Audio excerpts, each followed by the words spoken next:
தமிழரசன் அவர்களே, வழக்கறிஞர் தேவ அருள் பிரகாசம் அவர்களே,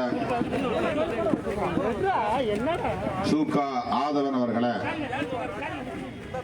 சு ராஜ்குமார் அவர்களே,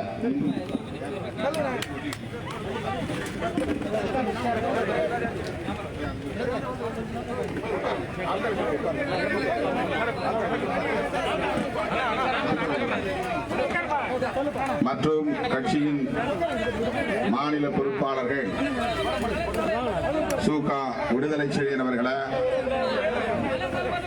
வழக்கறிஞர் பார்வேந்தன் அவர்களே, தலைமை நிலைய செயலாளர்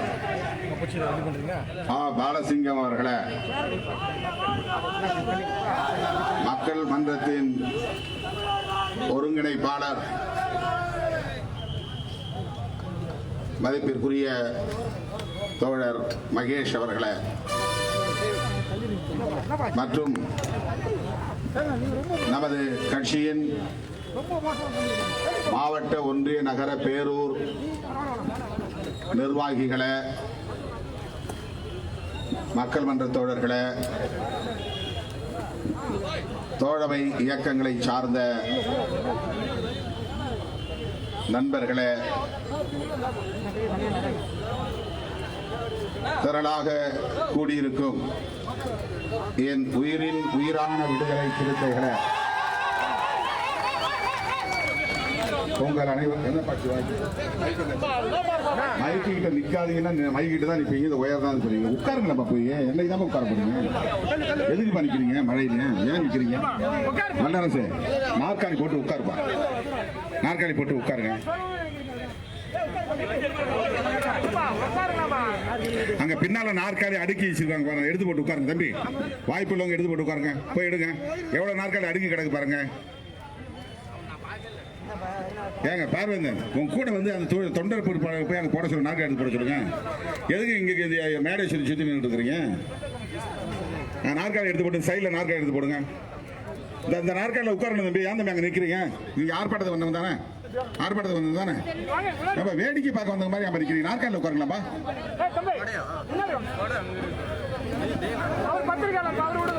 நாற்காலியில் உட்காருங்க. மழை என்ன மழை பெஞ்சா சீடா பிடிச்சிங்க நமக்கு.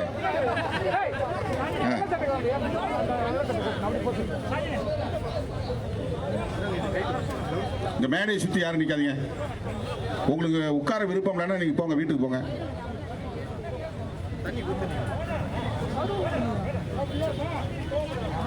தம்பி ரோட்ல நிக்காதீங்க தயவுசெய்து. போலீஸுக்கு நீங்க வேலை கொடுக்காதீங்க. இப்படி இந்த பக்கம் லெஃப்ட்ல வாங்க, நாற்காலி போட்டு உட்காருங்க. சும்மா அடுக்கி வச்சுக்க அந்த வாடகைக்கு கொடுக்குற வண்டி நாற்காலிக்கு வந்திருக்கிறவங்க நாற்காலி ரோட்டை அட்ஜஸ்ட் பண்ணி உட்காருங்க. இங்க இடையில சில நாற்காலி காலியா கிடக்கு பாருங்க, அட்ஜஸ்ட் பண்ணி தள்ளி உட்காருங்க. இடையில நாற்காலி காலியா விட்டுருங்க, பக்கத்தில் இருக்க தள்ளி உட்காருங்க, நாற்காலியில் உட்காருங்க.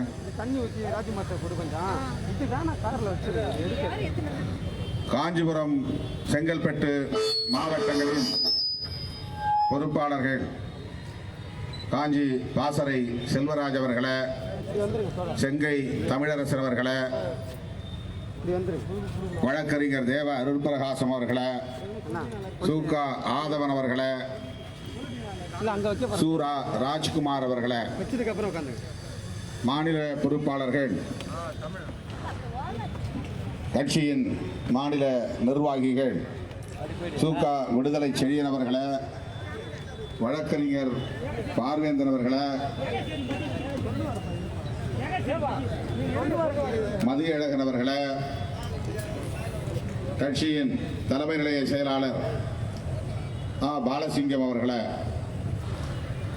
மக்கள் மன்றத்தின் ஒருங்கிணைப்பாளர் அருமை தோழர் மகேஷ் அவர்களே, கட்சியின் மாவட்ட ஒன்றிய நகர பேரூர் பொறுப்பாளர்களே, இங்கே திரளாக கூடியிருக்கிற என் உயிரின் உயிரான விடுதலை சிறுத்தைகளே, உங்கள் அனைவருக்கும் என்னுடைய பணிவார்ந்த வணக்கத்தை தெரிவித்துக் கொள்கிறேன். இன்று நாடு முழுவதும் நமது கட்சியின் சார்பில் ஆர்ப்பாட்டங்கள் ஒருங்கிணைக்கப்பட்டிருக்கின்றன.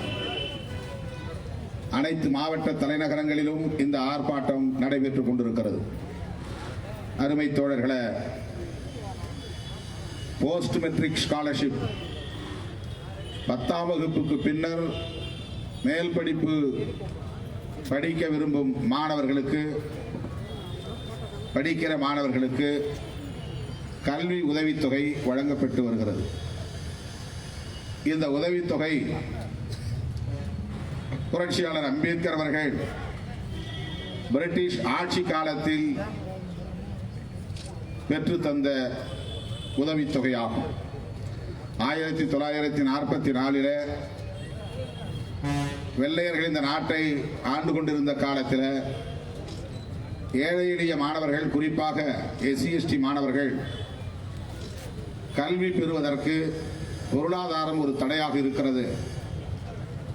கல்வி கட்டணம் செலுத்த இயலாத நிலையில் பல குழந்தைகள் படிப்பை பாதியிலேயே நிறுத்தும் அவலம் இருக்கிறது.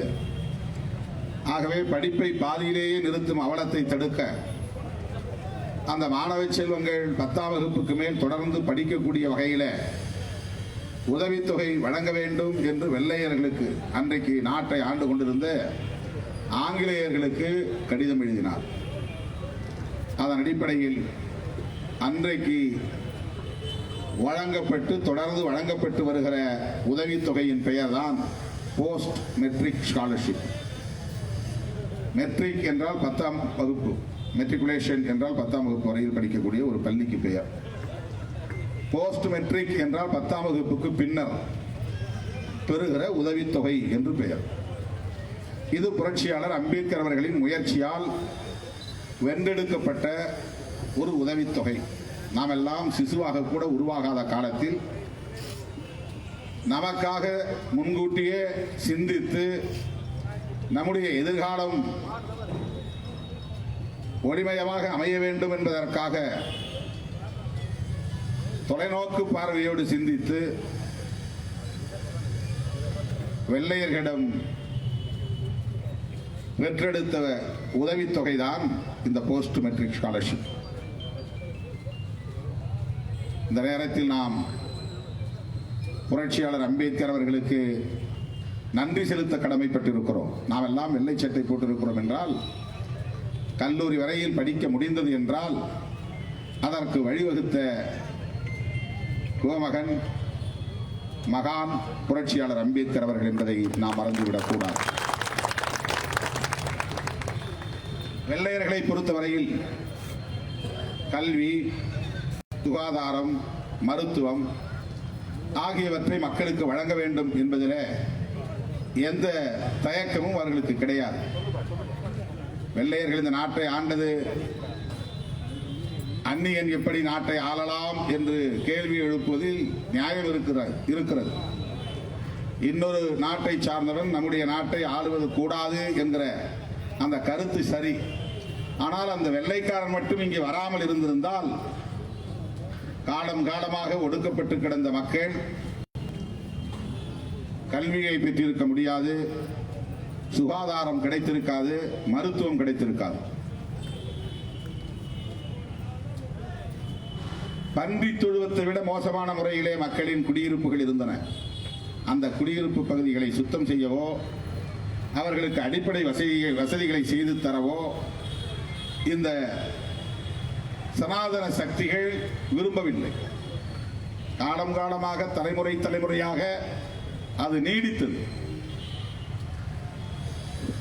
வெள்ளையர்கள் வந்த பிறகுதான் ஆதி காலத்தில் நடைமுறையில் இருந்த பழக்க வழக்கங்களை எல்லாம் அடித்து நொறுக்கும் வகையிலே புதிய சட்டங்களை கொண்டு வந்தார்கள். வெள்ளையர்கள் கொண்டு வந்த அந்த சட்டங்கள் தான் இப்படி உழைக்கிற மக்களுக்கு கல்வியை வழங்குவதற்கும், மருத்துவம் வழங்குவதற்கும், சுகாதாரத்தை பராமரிப்பதற்கும் வழிவகை செய்தது. அதனால்தான் புரட்சியாளர் அம்பேத்கர் அவர்கள் விடுத்த வேண்டுகோளை ஏற்று உடனடியாக இந்த கல்வி உதவித்தொகையை வழங்குவதற்கு அவர் அரசாணை பிறப்பித்தார்.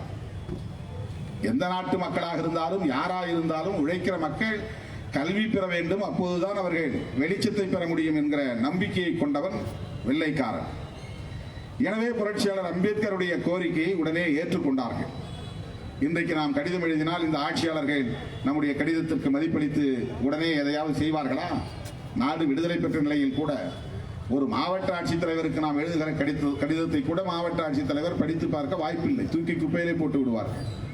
எந்த கோரிக்கையும் கடிதத்திற்கு உடனடியாக பதில் வந்தது அல்லது அந்த கோரிக்கை ஏற்கப்பட்டு நடைமுறைக்கு வந்தது என்று ஏதாவது ஒன்றை நம்மால் சான்று காட்ட முடியுமா? முடியாது. ஆனால் வெள்ளைக்காரன் செய்கிறான். புரட்சியாளர் அம்பேத்கருடைய அத்தனை கோரிக்கைகளையும் அவர் மனுவாக கொடுத்தே சாதித்தார். வெள்ளைக்காரனுக்கு அப்படி ஒரு விஷன், அப்படி ஒரு பார்வை இருந்தது. ஆகவே 1944 புரட்சியாளர் அம்பேத்கர் அவர்கள் வெள்ளரிடமிருந்து பெற்றுத்தந்த உரிமைதான் கல்வி உதவித்தொகை. இந்த காலத்தில் அது 4 ரூபாயா இருக்கும், 5 ரூபாயா இருக்கும் ஸ்காலர்ஷிப். 10 ரூபா கூட இருக்கும், ரொம்ப குறைவா இருக்கும். 10 ரூபாங்கிறது ரொம்ப அதிகமான தொகை அப்ப. ஆனாலும் அந்த கட்டணத்தை 1 ரூபாய் 1.5 ரூபாய் என்று கட்டக்கூடிய அளவுக்கு கூட வசதி இல்லாத காரணத்தினால் படிப்பை பாதியிலேயே நிறுத்திவிட்ட அவலங்கள் எல்லாம் இந்த மண்ணிலே உண்டு. பல குழந்தைகள் 5ஆம் வகுப்பு 6ஆம் வகுப்பிலே கூட நின்று விடுவார்கள், படிக்க மாட்டார்கள். அவர்களைத்தான் ஆங்கிலத்திலே டிராப் அவுட்ஸ் என்பார்கள். டிராப் அவுட்ஸ், பாதியிலேயே படிப்பு நிறுத்துறது, இடைநிறுத்தம். 3ஆம் கிளாஸ் படிச்சேம்பாங்க, 2ஆம் கிளாஸ் படிச்சேம்பாங்க. அப்படி படிப்பை பாதியிலேயே நிறுத்துவதற்கு பல காரணங்கள் இருந்தாலும் பொருளாதார காரணம் என்பது முக்கியமானது. கட்டணம் செலுத்த முடியாமல் ஒருவன் படிப்பை தொடர முடியவில்லை என்பது எவ்வளவு பெரிய வேதனைக்குரியது என்று கவலைப்பட்ட புரட்சியாளர் அம்பேத்கர் அவர்கள் தன்னுடைய வளர்ச்சியை பற்றி சிந்தித்து பார்த்துதான் இந்த கோரிக்கையை வைக்கிறார். அவருக்கு பரோடா மன்னர் கல்வி உதவித்தொகை வழங்கவில்லை என்றால் அவர் படிப்பை தொடர்ந்திருக்க முடியாது. கல்வி உதவித்தொகை அவருக்கு கிடைக்கவில்லை என்றால் அவர் வெளிநாடு சென்று படித்திருக்க முடியாது. அந்த காலத்திலேயே அவர் 1916 அமெரிக்காவில் உள்ள கொலம்பியா பல்கலைக்கழகத்தில் போய் மாணவராக சேர்ந்து படிக்க முடிந்தது என்றால் அது அவருடைய குடும்பம், அவருடைய தந்தை, அவருடைய பெற்றோர் எடுத்த முயற்சி என்பதை விட அந்த மன்னர் செய்த உதவி. அவர் எப்படி அந்த உதவியை செய்தார் என்றால், ஒரு வகுப்பிலே ஒரு மாணவன், நன்றாக படிக்கக்கூடிய மாணவன், கெட்டிக்கார மாணவன் யாரோ அவனை தேர்வு செய்யுங்கள், அவர்களை எல்லாம் நாம் வெளிநாடுகளுக்கு படிக்க அனுப்பி வைப்போம் என்ற ஒரு திட்டத்தை அந்த மன்னர் வைத்திருந்தார். அவர் ஒரு பார்ப்பனராக இருந்திருந்தால் செய்திருக்க வாய்ப்பில்லை. அவர் ஒரு நான் பிராமின், பார்ப்பனர் அல்லாதவர். ஆகவே அவருக்கு கல்வி உதவித்தொகையை மற்றவர்களுக்கு, ஏழை எளிய மாணவர்களுக்கு தர வேண்டும் என்கிற ஒரு நல்லெண்ணம் இருந்த காரணத்தினால் புரட்சியாளர் அம்பேத்கருக்கு மட்டுமல்ல, நன்றாக படிக்கிற கெட்டிக்கார மாணவர்களுக்கெல்லாம் கல்வி உதவித்தொகையை தருவது என்கிற ஒரு ஸ்கீம், ஒரு திட்டத்தை வைத்திருந்தார். ஆனால் அதில் ஒரு நிபந்தனை, அவர்கள் படித்துவிட்டு வந்து மறுபடியும் தம்முடைய அலுவலகத்தில் தான் பணியாற்ற வேண்டும் என்கிற ஒப்பந்தத்தோடு அவர் படிக்க போனார். எப்படியோ அவருக்கு கல்வி உதவித்தொகை கிடைத்ததால் தான் படிக்க முடிந்தது. ஒருவேளை இந்த கல்வி உதவித்தொகை இல்லாமல் போயிருந்தால் நமக்கு ஒரு அம்பேத்கர் கிடைத்திருப்பாரா என்பதை தயவு கூர்ந்து எண்ணி பார்க்க வேண்டும் தோழர்களே. ஒரு அம்பேத்கர் கிடைக்காமலே போயிருந்திருப்பார். அவ்வளவு உயர்ந்த கல்வியை அம்பேத்கர் அவர்கள் பெற முடியாமல் போயிருப்பார். அவர் மட்டும் கல்வி பெறாமல் இருந்திருந்தால் இந்த சனாதன சக்திகளை விரட்டி அடிப்பதற்கு இந்த மண்ணிலே ஆள் கிடைத்திருக்க மாட்டார்கள். இந்த சனாதன சக்திகளின் கொட்டத்தை அடக்க முடியாமல் போயிருக்கும். வெறும் சிலபஸ் பாடத்திட்டங்களை மட்டுமே படித்துவிட்டு மதிப்பெண்களை பெற்று உடனே அரசு வேலை வாய்ப்புக்கு போக வேண்டும் என்கிற சராசரி மாணவராக புரட்சியாளர் அம்பேத்கர் இல்லை. ஒரு படிப்புக்கும் ஒரு பாடத்திட்டம் இருக்கும், சிலபஸ் இருக்கும். தமிழ், ஆங்கிலம், கணிதம், அறிவியல், சமூக அறிவியல் படிக்கிறாங்க மாணவர்கள். அதில் போர்ஷன்ஸ் இருக்கும், அதுக்கு பேர் தான் சிலபஸ். அதை மட்டும் படிக்கிற சராசரி மாணவராக இல்லை புரட்சியாளர் அம்பேத்கர் அவர்கள். அவர் கல்லூரி மாணவராக சேர்ந்த காலத்திலேயே இந்தியாவில் சாதி எப்படி தோன்றியது என்று ஆராய்ச்சி செய்தவர். அதற்காக பல ஆயிரம் புத்தகங்களை படித்தவர். ஒரு நூல் நிலையத்திலேயே மூழ்கி கிடந்தவர். ஆயிரக்கணக்கான என்று சொல்வதை விட லட்சக்கணக்கான புத்தகங்களை படித்த ஒரே மனிதர், மாமனிதர் உலக அளவிலேயே புரட்சியாளர் அம்பேத்கர் அவர்கள் மட்டும்தான். அப்படி படித்ததன் விளைவாகத்தான் தோழர்களே இன்றைக்கு புதிய ஒரு இந்திய தேசம் உருவாகி வருகிறது. இந்த புதிய இந்திய தேசம் எப்படிப்பட்ட இந்தியாவாக உருவாகிறது என்றால், பழைய இந்தியாவை தகர்த்துவிட்டு ஒரு புதிய இந்தியா, ஜனநாயக இந்தியா உருவாவதற்கான அடித்தளத்தை அமைத்தவர் புரட்சியாளர் அம்பேத்கர் அவர்கள். அது என்ன அடித்தளம்? அதுதான் இந்திய அரசமைப்பு சட்டம் என்கிற அடித்தளம். இந்திய அரசமைப்பு சட்டம் நீங்கள் தெளிவாக புரிந்து கொள்ள வேண்டுமானால், இலகுவாக புரிந்து கொள்ள வேண்டுமானால் உங்களுக்கு நான் சொல்ல விரும்புகிறேன். மனுஸ்மிருதிக்கு எதிராக எழுதப்பட்ட ஒரு நூல் தான் இந்திய அரசமைப்பு சட்டம். அதுக்கு நேர் எதிரான ஒரு மாற்று சட்டம். இது ஆர்எஸ்எஸ் காரர்களுக்கு தெரியும், நமக்கு தான் தெரியவில்லை. நாம அவர் பெரிய படிப்பாளி, அவர் பெரிய சட்டமேதை, அவர் இந்தியாவுக்கு ஒரு அரசியல் சட்டத்தை எழுத கூடிய அளவுக்கு வல்லமை பெற்றவர் என்கிற அளவிலே மட்டும்தான் தெரிந்து வைத்திருக்கிறோம் தோழர்களே. ஆனால் இந்திய அரசமைப்பு சட்டம் என்பது மனுஸ்மிருதி என்கிற அந்த சட்டத்திற்கு நேர் எதிராக எழுதப்பட்ட ஒரு சட்டம். அதுவும் சட்டம் தான். கோட் ஆஃப் மனு என்றுதான் அதற்கு பொருளே, அதுக்கு பெயரே கோட் ஆஃப் மனு. மனுஸ்மிருதி என்று அழைக்கப்பட்டாலும் கூட அதற்கு பெயரே கோட் ஆஃப் மனு. கோட் என்றால் சட்டம், கோட் ஆஃப் மனு என்றால் மனு சட்டம். அந்த மனு சட்டம் என்ன சொன்னதோ அப்படித்தான் அன்றைய மன்னர்கள் ஆட்சி நடத்தினார்கள். அதன் அடிப்படையில் உருவானதுதான் இந்து சமூகம் என்பது. இன்றைக்கு ஊருக்கு ஊர் எடுத்துக்கொண்டால் தலித் குடியிருக்கிற இடம் தனியாக இருக்கும், மற்ற சாதிகள் குடியிருக்கிற இடம் தனியாக இருக்கும். இவர்களோடு சேர்ந்து வாழாமல் பார்ப்பனர்கள் குடியிருக்கிற இடம் தனியாக இருக்கும். அது அக்ரஹாரம், இது ஊர் தெரு, அது சேரி. இதை தாண்டி வண்ணார் தெரு தனியாக இருக்கும், முடித்திருத்துகிறவன் வீடு தனியாக இருக்கும். அந்த ஊர் தெருவிலே எடுத்துக்கொண்டால் ஒரு சாதிக்கு ஒரு தெரு, அவையெல்லாம் ஒன்னா கலந்து இருக்க மாட்டாங்க. இதெல்லாம் படையாட்சி தெரு, இதெல்லாம் கோனார் தெரு, இதெல்லாம் முதலியார் தெரு. ஒரு முதலியார் வீடு, ஒரு கோனார் வீடு, ஒரு செட்டியார் வீடு, ஒரு ரெட்டியார் வீடு எங்கேயுமே நீங்க பார்க்க முடியாது. இந்த மாதிரியான ஒரு வாழிடத்தை கட்டமைப்பதற்கு எது காரணம் என்றால் மனுஸ்மிருதி தான் காரணம், மனு சட்டம் தான் காரணம். அதை புரிந்து கொள்ள வேண்டும். மனு எங்க இருக்குன்னு கேட்கிறான் சில பேர். நடிகர்களாக இருந்தவர்களுக்கு அதெல்லாம் தெரியாது.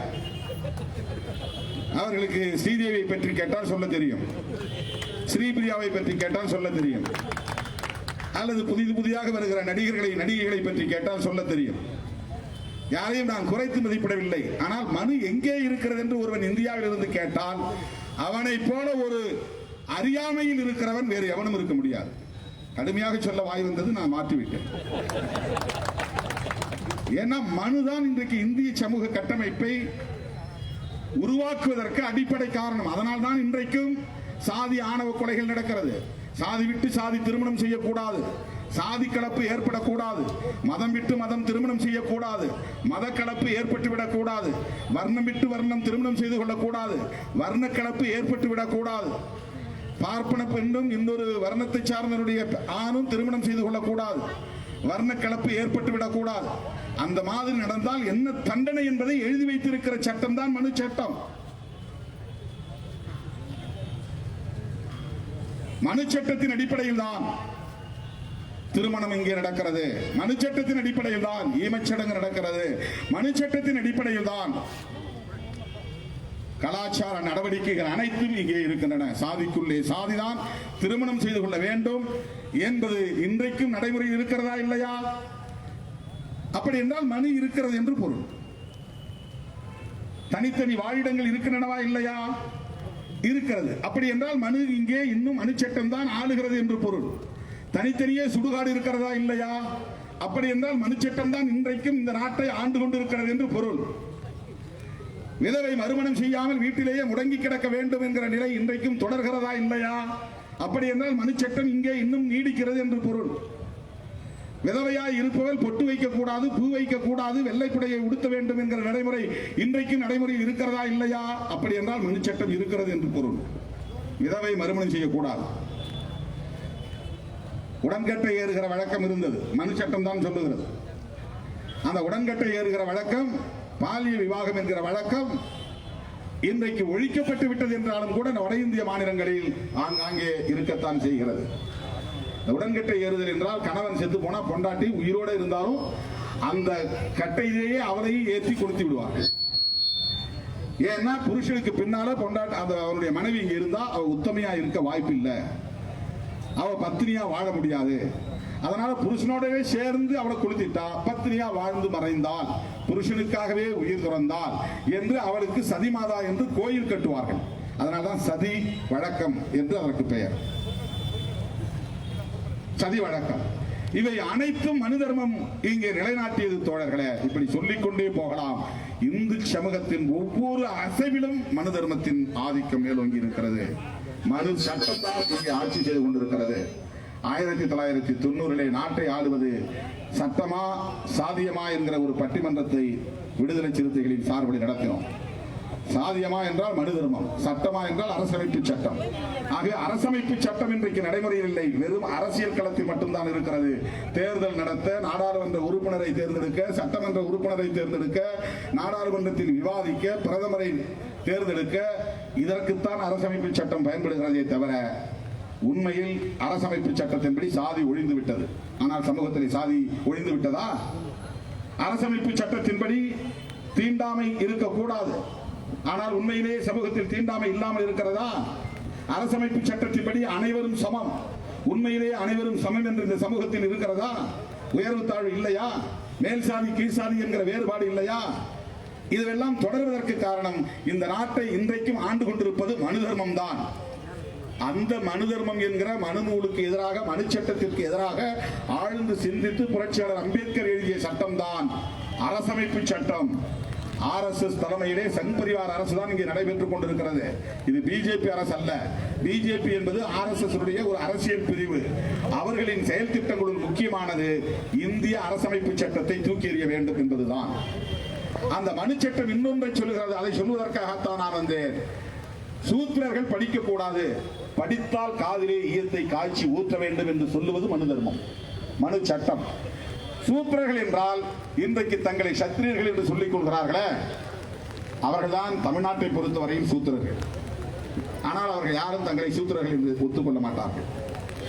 தந்தை பெரியார் 1920-30களிலேயே சொல்லியிருக்கிறார், நாம் எல்லாம் சூத்திரண்டா, நம்ம சத்திரியம் கிடையாது. சூத்திர பட்டம் எப்ப ஒழியும்னா பறையங்கிற பட்டம் ஒழிஞ்சாதான் சூத்திர பட்டம் ஒழியும்.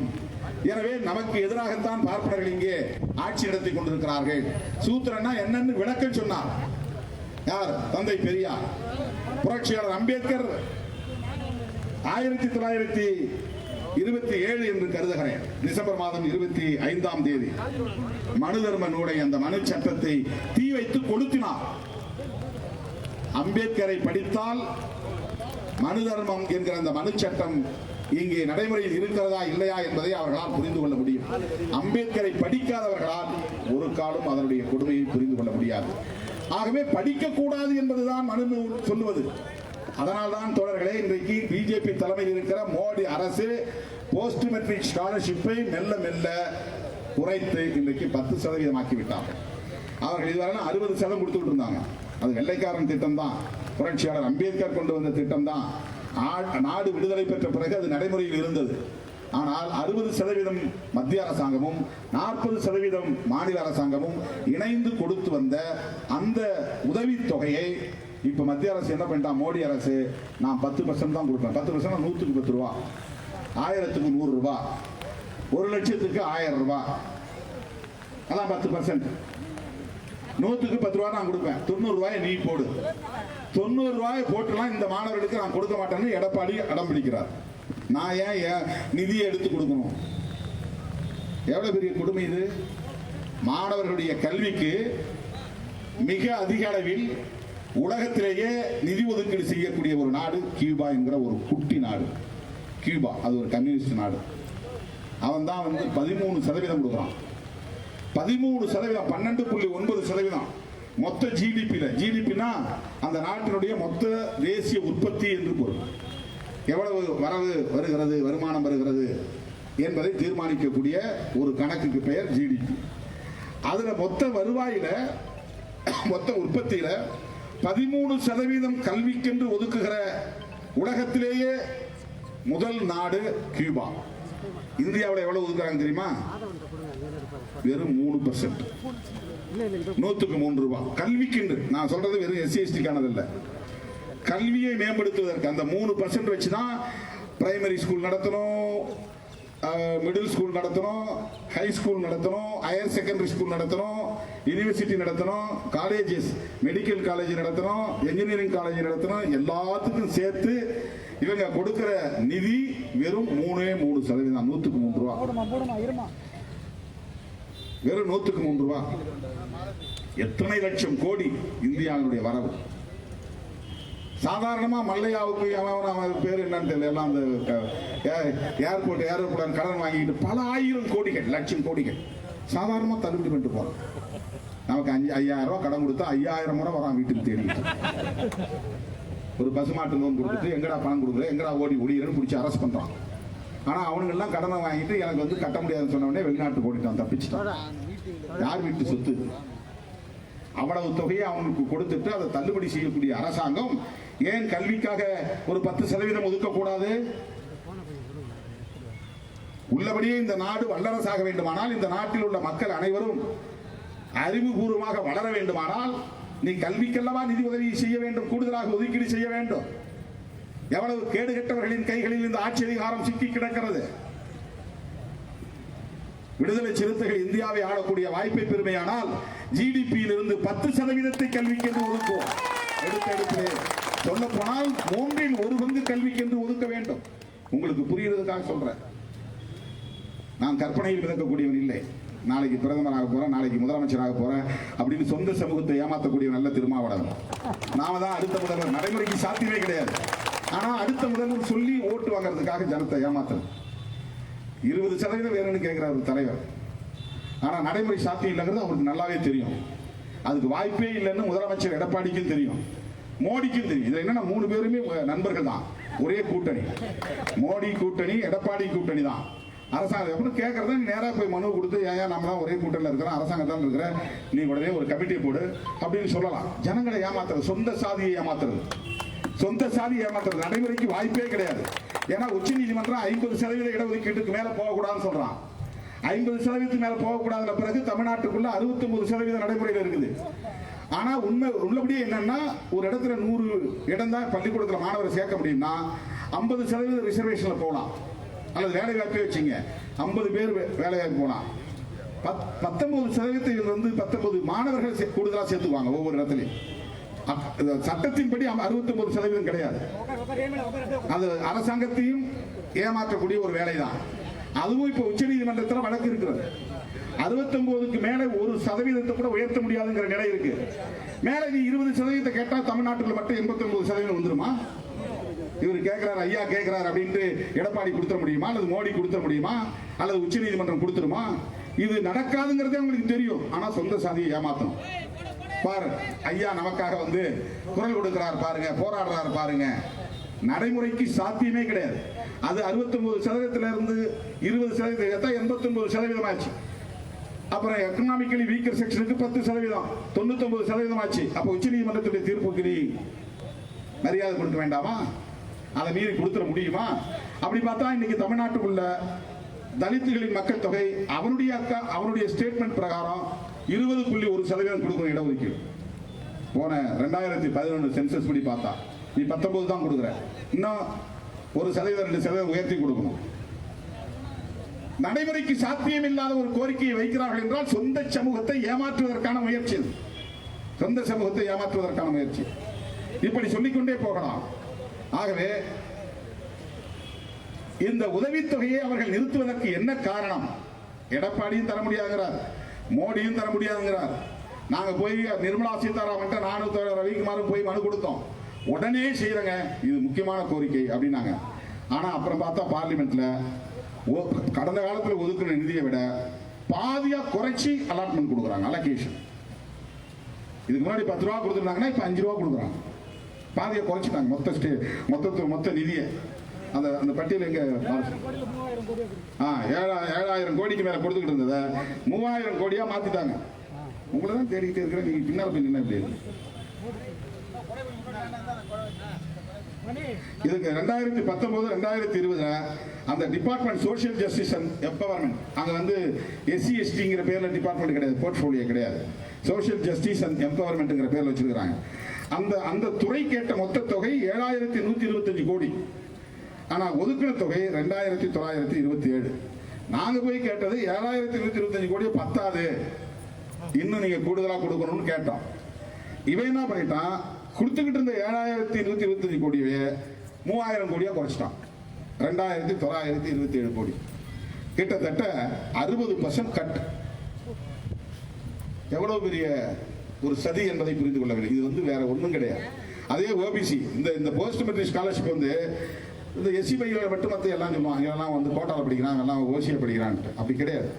ஓபிசிக்கு இடஒதுக்கீடு உண்டு, ஓபிசிக்கும் போஸ்ட் மெட்ரிக் ஸ்காலர்ஷிப் உண்டு. இப்ப நம்முடைய போராட்டங்கிறது ஓபிசிக்கும் போஸ்ட் மெட்ரிக் ஸ்காலர்ஷிப் கொடுக்க வேண்டும் அப்படிங்கிறது நம்முடைய போராட்டம். அந்த ஓபிசின்னா அதர் பேக்வர்ட் கிளாஸஸ். தமிழ்நாட்டில் பிசி எம்பிசின்னு சொல்லுவாங்க. தமிழ்நாட்டை தாண்டிட்டா எல்லா இடங்களையும் ஓபிசி தான் சொல்லுவாங்க. இங்க தான் ரெண்டாவது பிரிச்சுட்டாங்க, பிசி எம்பிசி. இப்ப ஒருத்தர் கேட்டவனே எனக்கு 20% வேணும்னு கேட்டவனே ஒருத்தர் கொங்குல இருந்து அறிக்கை விடுறாரு, பிசிக்கு 40% கொடுக்கணும். உடனே ஒருத்தர் கோனார் அவர் பேரை மாத்திக்கிட்டாங்க, யாதவ்னு. வட இந்தியாவை பின்பற்றக்கூடிய பழக்கம் தமிழ்நாட்டுக்கு. வட இந்திய தலைவர்கள், வட இந்திய கலாச்சாரம், வட இந்திய அரசியல், மோடி அரசியல், இதை ஏற்றுக்கொள்ளக்கூடிய வழக்கம் தமிழ்நாட்டுக்கு உண்டு. இப்போ அவங்க அந்த மாதிரி பெயரை மாற்றிக்கொண்டார்கள். அவங்க என்ன அறிக்கை விடுறாங்கன்னா, எங்களுக்கு 20% கொடுக்கணும். அப்போ 40, 20, 60, அவரு கேட்டது ஒரு 20, 80, ஏற்கனவே ஒரு 120, ஏற்கனவே 69 இருக்குது இடஒதுக்கீடு. 80, 69 சேர்த்தா 149. 100க்கு 149% கொடுக்க முடியுமா? இன்னும் பல பேர் கிளம்ப இருக்கிறாங்க, இனிமேதான் அறிக்கை விடுவாங்க. இப்ப இது எல்லாம் மக்களை ஏமாற்றுகிற நாடகம். இது பேர் தான் அரசியல். மக்களை ஏமாற்றுகிற நாடகம். நடைமுறை சாத்தியமே கிடையாது. ஓட்டுக்காக இத்தனை வருஷம் ஆளுங்கட்சி கூட்டணியில் இருந்தவர் அன்னைக்கு கேட்டுக்கலாம், சாத்தியம் கிடையாது. இப்ப நாம கேட்ட ஓபிசி, இதுவரையிலும் ஓபிசிக்கு போஸ்ட் மெட்ரிக் ஸ்காலர்ஷிப் வேணும்னு ஓபிசிக்குன்னு சங்கம் வச்சு கூட யாரும் கேட்கல. ஆரம்பத்திலிருந்து விடுதலை சிறுத்தைகள் கட்சி தான் கேட்டுட்டு இருக்கு. நாம அறிக்கை வெளியிட்டோம், அதன் பிறகு திமுகவும் அறிக்கை வெளியிட்டோம். மற்ற கட்சிகள் யாருமே இதை கண்டுக்கல. அது ஏன்னு நமக்கும் தெரியும். மாணவருடைய எதிர்காலம் பாழ்படுவது எவ்வளவு பெரிய பாதிப்பை ஏற்படுத்தும். நான் என்னுடைய வாழ்க்கையை ஒரு உதாரணத்துக்கு சொல்லுவேன். நான் 6வது படிக்கும்போது 25-30 பேர் இருந்தாங்க. 7வது படிக்கும்போது 10 பேர் ஆயிட்டாங்க. 8வது படிக்கும்போது 3 பேர் ஆயிட்டோம். இந்த டிராப் அவுட்ஸ் எப்படி நடக்குது பாருங்க. என்ன காரணத்தினால படிப்பை பாதியில் நிறுத்துறாங்கன்னு நமக்கு தெரியாது. பொருளாதாரமும் ஒரு காரணமா இருக்கலாம், ஆனா வேறு சில காரணங்களும் உண்டு. 8வது படிக்கும்போது 3 பேர், அதுல 2 பேர் பெண்கள், ஒரே ஒரு பையன், நான் மட்டும்தான். ஒரு பெண்ணு அரையாண்டு தேர்வுக்கே வரல. ஏன் வரலன்னு கேட்டா அது பருவத்துக்கு வந்துருச்சான். பருவத்துக்கு வர்றதுங்கிறது இயற்கையானதுதான். பருவத்துக்கு வந்தா பள்ளிக்கூடத்துக்கு அனுப்பக்கூடாதுங்கிற புத்தியை எது உருவாக்குனதுன்னா மனுஸ்மிருதி தான் உருவாக்குச்சு. பிள்ளைகள் எல்லாம் பொம்பளை பிள்ளைங்களை படிக்க வைக்க கூடாது, ஆம்பளைங்களோட சேர விடக்கூடாது, அதெல்லாம் பள்ளிக்கூடத்துக்கு அனுப்புனா காலேஜுக்கு போனா அப்புறம் அவங்க எல்லாம் நடத்தை கெட்டு போயிடும். இந்த பயத்தை உருவாக்குனது மனுஸ்மிருதி தான். இதை யாராவது மறுக்க முடியுமா?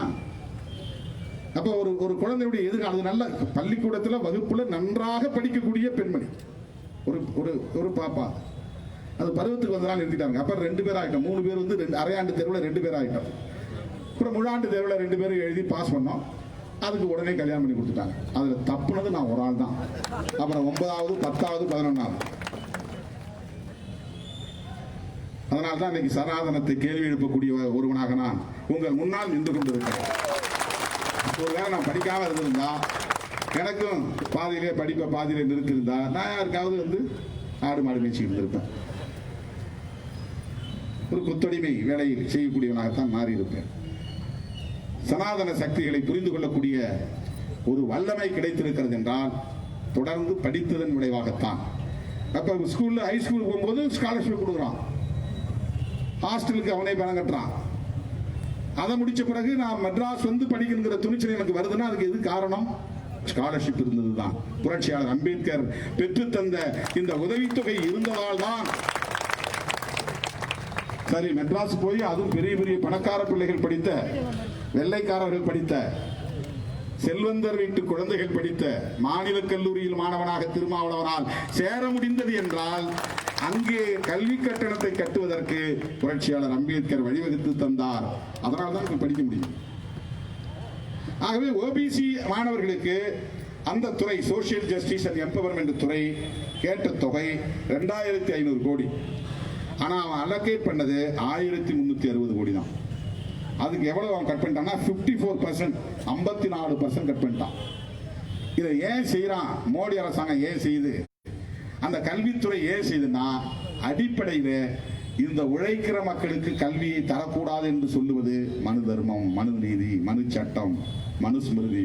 கல்வியை கொடுக்காதயா, அவன் படிச்சு வந்தான்னா இந்த சோசியல் ஆர்டர் மாறி போயிடும். சோசியல் ஆர்டர் மாறி போயிடும்.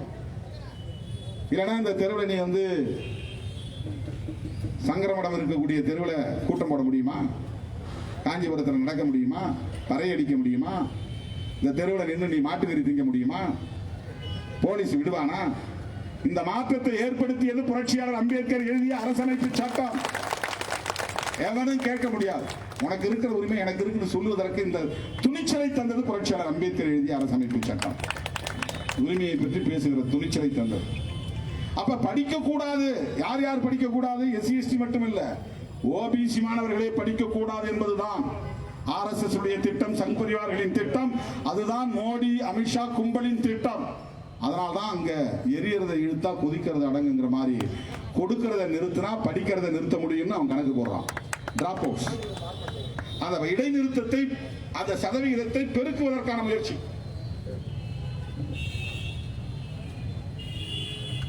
மாணவர்களின் இடைநிறுத்த சதவிகிதம் ரேஷியோ, டிராப் அவுட் ரேஷியோ.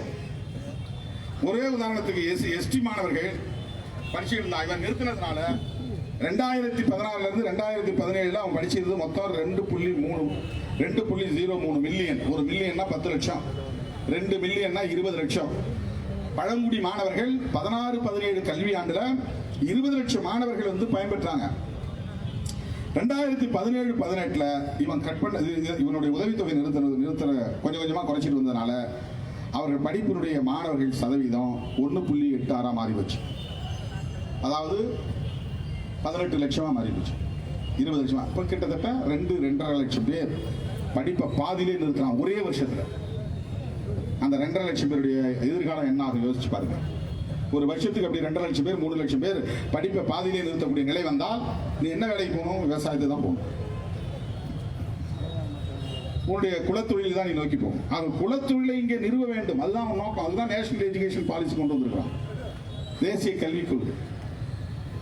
சமூக நீதியை குழி தோண்டி புதைக்க வேண்டும். ரிசர்வேஷன் கூடாது, நேரடியாக அவனால் சொல்ல முடியாது. நேரடியாக சொல்ல முடியாதனால எஜுகேஷன் பாலிசி தான் கொண்டு வரான். அப்புறம் பொருளாதாரத்தில் பொருளாதாரத்தில் நலிவடைந்த பிரிவினருக்கு இடஒதுக்கீடு. இடஒதுக்கீடுங்கிறது பேஸ்ட் ஆன் சோசியல் ஜஸ்டிஸ், சமூக நீதி அடிப்படையில் தான் இது வருது. கல்வியிலும் வேலை வாய்ப்பிலும் மக்கள் தொகை அடிப்படையில் இவங்களுக்கு ஒரு ரிசர்வேஷன் வேணும். ஆனா இவன் என்ன பண்றான்? நேர் எதிரா சோசியல் ஜஸ்டிஸ்ங்கிறது நேர் எதிரா எக்கனாமிக்கல் ஜஸ்டிஸ் ஒன்று கொண்டு வர்றான். முன்னேறிய சாதியில பொருளாதாரத்தில் நலிவடைந்தவங்களுக்கு 10% தரேன். 10% முன்னேறிய பிரிவினருக்கு தரணுங்கிறது நோக்கம் இல்ல. சோசியல் ஜஸ்டிஸ்ங்கிற கான்செப்டையே அடிக்கணுங்கிறதா நோக்கம். பொருளாதாரத்தை அளவுகோலாக கொள்ளக்கூடாது, சமூக தகுதியை அளவுகோலாக கொள்ள வேண்டும். அதுதான் சமூக நீதியின் தத்துவம். இவர்களை விட பெரிய ஜாம்பவான்கள் இருந்த காலத்தில் விவாதம் நடந்தது. பண்டிட் ஜவஹர்லால் நேருவை விட இவர்கள் பெரிய அரசியல் ஞானிகளா? புரட்சியாளர் அம்பேத்கரை விட இவர்கள் எல்லாம் சமூக விஞ்ஞானிகளா? அவர்களெல்லாம் இருந்த காலத்திலே இது ஆழமாக விரிவாக விவாதிக்கப்பட்டது. எக்கனாமிக்கல் ஜஸ்டிஸ், பொருளாதார அடிப்படையில் இடஒதுக்கீடு தருவதா, சமூக தகுதியின் அடிப்படையில் இடஒதுக்கீடு தருவதா, இந்த விவாதம் நடந்தது. பொருளாதார அடிப்படையில் எல்லா சமுதாயத்திலும் ஏழை இருக்கிறான், பார்ப்பனர்கள் கூட ஏழை இருக்கிறான். ஆனா ஒரு ஏழையா இருக்கிற பார்ப்பனர்களை பார்த்து வாங்க சாமின்னு கும்பிடுறான். ஆனா பணக்காரனா இருக்கிற ஒரு தலித் எவ்வளவு பணம் வச்சிருந்தாலும் அவனை கீழா பார்க்கலாம். இது ஏன்? இதுக்கு ஒரு உதாரணம். உத்தரப்பிரதேசத்தில் பாபு ஜெகஜீவன் ராம் அவர்கள் அப்ப துணை பிரதமராக இருந்த காலத்தில், ராணுவத்துறை அமைச்சராக இருந்த காலத்தில் ஒரு சிலையை திறக்க போறார், சம்பூர்ணானந்தாங்கிறவருடைய சிலையை. அவர் மின்பத்தான் அமைக்கி தான் திறக்கிறார். திறந்துட்டு போன பிறகு அவர் போய் வண்டியில் ஏறதுக்குள்ள கங்கா ஜலத்தை ஊற்றி கழுவுறான் சிலையை, கங்கை நீரை ஊற்றி கழுவுறான். ஏன்னா ஒரு தாழ்த்தப்பட்டவன் திறந்த சிலையை தீட்டுப்பட்டு போச்சு, சம்புரோட்சணம், தீட்டு கழித்தல். எவ்வளவு உயர்ந்த இடத்திற்கு போனாலும் ஒருவருடைய தகுதியை அவர்கள் சாதி அடிப்படையில் தீர்மானிக்கிறார்கள். இன்னைக்கும் புரட்சியாளர் அம்பேத்கரை எல்லாம் இருக்கிறதுக்கு என்ன காரணம்? என்ன, அவர் வந்து சாதாரணமா படிக்காமல் உழைத்து கொண்டிருந்த சராசரி மனிதர்களைப் போல ஒருவரா? ஒரு சாதி சங்க தலைவரா? உலக நாடுகள் அனைத்தும் அவரை போற்றுகின்றன. இந்தியாவில் தான் செருப்படித்து வீசுகிறார்கள், சாணி அடிக்கிறார்கள், கேவலப்படுத்துகிறார்கள். அது அவர்களின் புத்தியை காட்டுகிற ஒரு செயல். ஏனென்றால் அவரை இன்னும் சாதி அடிப்படையிலேயே பார்க்கக்கூடிய ஒரு தாழ்வு புத்தி இந்த மண்ணில் தான் இன்னும் நீடிக்கிறது. ஆனா பிஜேபிக்காரன் அம்பேத்கர் சிலைக்கு மாலை போட வரான, அதுல என்ன தப்புன்னு பல பேர் கேட்கிறான். பிஜேபிக்காரன் அம்பேத்கர் சிலை கிட்டவே வரக்கூடாது. அவனுக்கு எந்த தகுதியும் கிடையாது. அம்பேத்கர் பெயரை சொல்லுவதற்கு கூட தகுதி கிடையாது. அவன் நீட்டு கொண்டு வரான், இடஒதுக்கீட்டுக்கு எதிராக இருக்கிறான், மாட்டுக்கறி திங்க கூடாதுங்கிறான். யாரு என்ன சாப்பிடணுங்கிறது இவன் என்ன முடிவு பண்றது? உணவை பற்றி தீர்மானிக்கிற தகுதி இவனுக்கு என்ன இருக்கிறது? உலகம் முழுவதும் அவனுடைய நாட்டுக்கு ஏற்ப, அவனுடைய வாழ்க்கை முறைக்கு ஏற்ப, அவனுடைய கலாச்சாரத்திற்கு ஏற்ப உணவு தீர்மானிக்கப்படுகிறது. திணிக்கிறான். உத்தரப்பிரதேசத்தில் இன்னைக்கு லவ் ஜிகாத்லான்னு ஒரு சட்டம் கொண்டு வந்திருக்கிறான். அதை வந்து பேர் என்ன கொடுக்குறான்னா அன்லாஃபுல் கன்வர்ஷன் பிரிவென்ஷன் ஆக்ட். அதை தடுப்பதற்கான சட்டம். சட்டவிரோதமாக மதமாற்றம் செய்வதை தடுப்பதற்கான சட்டம். சட்டவிரோதமாக எப்படி மதமாற்றம் தடுப்பாங்க? மதமாற்றங்கிறது அது ஒரு உரிமை. அது அவன் விரும்புகிற நேரத்தில் எந்த கடவுளையும் கும்பிடலாம், எந்த மதத்தையும் ஏற்றுக்கொள்ளலாம். இது உலகம் முழுவதும் இருக்கக்கூடிய சுதந்திரம். ஆனால் அவன் கொண்டு வரான். அதுக்கு என்ன காரணம்னா, ஒரு முஸ்லீம் பெண்ணும் ஒரு இந்து பையனோ அல்லது ஒரு இந்து பெண்ணும் ஒரு முஸ்லீம் பையனும் திருமணம் செய்யக்கூடாது. அப்படி செஞ்சிருந்தா அவங்க மேலே கேஸ் போடும். அதுக்கு இது வரை சட்டம் இல்லை. இப்போ சட்டம் கொண்டு வந்திருக்கான். இனக்கலப்பு ஏற்பட்டு விடக்கூடாது. இந்துக்களும் முஸ்லீம்களும் இப்படி இனக்கலப்பு ஏற்பட்டால் ஒற்றுமையாயிருவாங்க. ஒற்றுமையாயிட்டா இவனுடைய அரசியல் ஈடுபடாது. தலித்துகளும் தலித் அல்லாத வண்டியர்களோ அல்லது வேறு சமூகத்தை சார்ந்தவர்களோ ஒற்றுமையா இருக்கக்கூடாது. ஒற்றுமையா இருந்துட்டா ஐயாக்களுக்கு அரசியல் பண்ண முடியாது. பெரிய ஐயாவுக்கு சின்ன ஐயாவுக்கு எப்பவும் சண்டை போட்டுக்கிட்டே கிடக்கணும். அவன் எதிரி அவன் எதிரி அவன் எதிரி சொல்லிக்கிட்டே இருந்தா தான் இவங்க ஓட்டை வாங்க முடியும். அதுக்குதான் இந்த நாடக காதல்னு இவங்க நாடக அரசியல் நடத்தினதெல்லாம். சமூக நல்லிணக்கம் அவங்க நோக்கம் கிடையாது. ஆனா வெளியில காட்டுகிறதுக்கு அம்பேத்கர், பெரியார், மார்க்ஸ் வீட்டுக்கு முன்னால சிலையை திறந்து வச்சுவாங்க. இவங்கெல்லாம் அம்பேத்கர், பெரியார், மார்க்ஸ் பேரை சொல்றதுக்கு கூட அடிப்படை தகுதி கூட கிடையாது. அவ்வளவு மோசமான சாதியவாதிகள், மத வெறியர்கள். மக்களை, சொந்த சாதி மக்களை ஏமாற்றுவது. இல்லைன்னா சொந்த சமூகத்தை சார்ந்த பெண்களை இழிவுபடுத்துவாங்களா? ஜீன்ஸ் பேண்ட் போட்டு நிற்கிறானோ, கூலிங் கிளாஸ் போட்டு நிற்கிறானோ, இந்த பொண்ணுங்கெல்லாம் பின்னாலேயே போயிருது. இது யாரை இழிவுபடுத்துற வேலை? இது வந்து தாழ்த்தப்பட்டவனை இழிவுபடுத்துற வேலை இல்லை. சொந்த சமுதாயத்தை சார்ந்த பெண்களே, ஒருத்தன் ஜீன்ஸ் பேண்ட் போட்டா ஒரு பொண்ணு பின்னாலே போயிடுவாளா? ஒரு கூலிங் கிளாஸ் போட்டா உடனே அந்த கூலிங் கிளாஸை பார்த்துட்டு மயங்கி போகக்கூடிய அளவுக்கு ஒரு பெண் இருப்பா? அது எவ்வளவு கேவலமா பெண்ணை இழிவுபடுத்தக்கூடிய செயல். இதை முதல்ல அவன் புரிஞ்சுக்கிறான பாருங்க. இந்த சொந்த சாதிகளை ஏன்டா என் சாதியை நீ இழிவுபடுத்துற, என் வீட்டு பெண்களை நீ இழிவுபடுத்துற, என்னைக்கிடா அப்படி கூலிங் கிளாஸை பார்த்துட்டு என் பெண்கள் போனாங்க அப்படின்னு அவன் கேட்கணும். ஆனா அவன் என்னன்னு சொல்லாதவன் என்ன பார்த்து கேட்கறான், சண்டைக்கு வரான். இப்படிதான் இந்த நாட்டு அரசியல்ல தலைவர்கள் தம்முடைய மக்களை வந்து தவறாக வழிநடத்துகிறார்கள். ட்ரெயின் அடிக்க சொல்றது, பேருந்து அடிக்க சொல்றது. ஒரு நாள் போராட்டத்தில் அரசியல் பணி எப்படி முடியும்? 12 நாளா விவசாயிகள் போராடிட்டு இருக்கிறான். அதுக்கு ஆதரவா தமிழ்நாட்டில் போராட்டம் நடத்தணும். தமிழ்நாடு அமைதியா இருக்குங்க. வெட்கக்கேடுங்க, தலைக்குடிவு. இந்தியாவில் உள்ள ஒட்டுமொத்த விவசாயிகளுக்காகவும் பஞ்சாப் ஹரியானா விவசாயிகள் மட்டும் 12 நாட்களாக போராடி கொண்டிருக்கிறார்கள் தோழர்களே. அதுவும் கடும் குளிரில். கிட்டத்தட்ட 1 லட்சம் டிராக்டர் வந்து நிக்குது. என்ன பண்ண முடியும் மோடி? டிராக்டர் நீ கொளுத்திட முடியுமா? அந்த லட்சக்கணக்கான மக்களை நீ துப்பாக்கியால சுட்டு கொன்ற முடியுமா?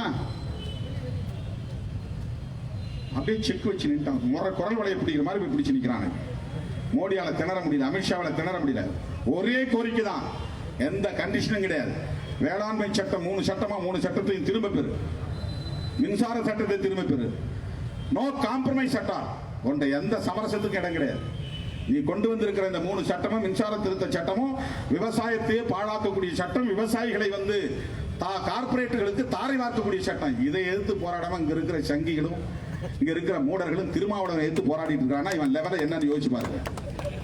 இவனுடைய லெவல் என்னன்னு பாருங்க. எவ்வளவு கீழ்த்தரமா அவன் சிந்திக்கிறான், அவன் எவ்வளவு முற்போக்கா சிந்திக்கிறான் பாருங்க. இந்தியாவில் வேற எந்த நாட்டு எந்த மாநிலத்து விவசாயம் வந்து நிக்கலங்க. பஞ்சாப், ஹரியானா, உத்தரப்பிரதேசம் 3 மாநிலத்துக்காரன் இந்தியா முழுவதும் இருக்கக்கூடிய ஒட்டுமொத்த விவசாயிகளுக்காகவும் போராடி கொண்டிருக்கிறான். சோறு, டீ எது நீ கொடுத்தா சாப்பிட மாட்டாங்கிறான். மானம் உள்ள தன்னுடைய போராட்டம் வெற்றி பெற வேண்டும். பேச்சுவார்த்தை கூப்பிடுறா வரேன், நீ கொடுக்குற டீ குடிக்க மாட்டேன், நீ கொடுக்குற உணவை சாப்பிட மாட்டேன். இங்க இருக்கிற கேடு கெட்டவர்கள் உடனே நம்மளை சொல்லுவாங்க, நாங்க ஈழத்துக்கு போனப்ப அங்க போய் அதை சாப்பிட்டேன் இதை சாப்பிட்டேன் வாங்கிட்டு வந்தேன்.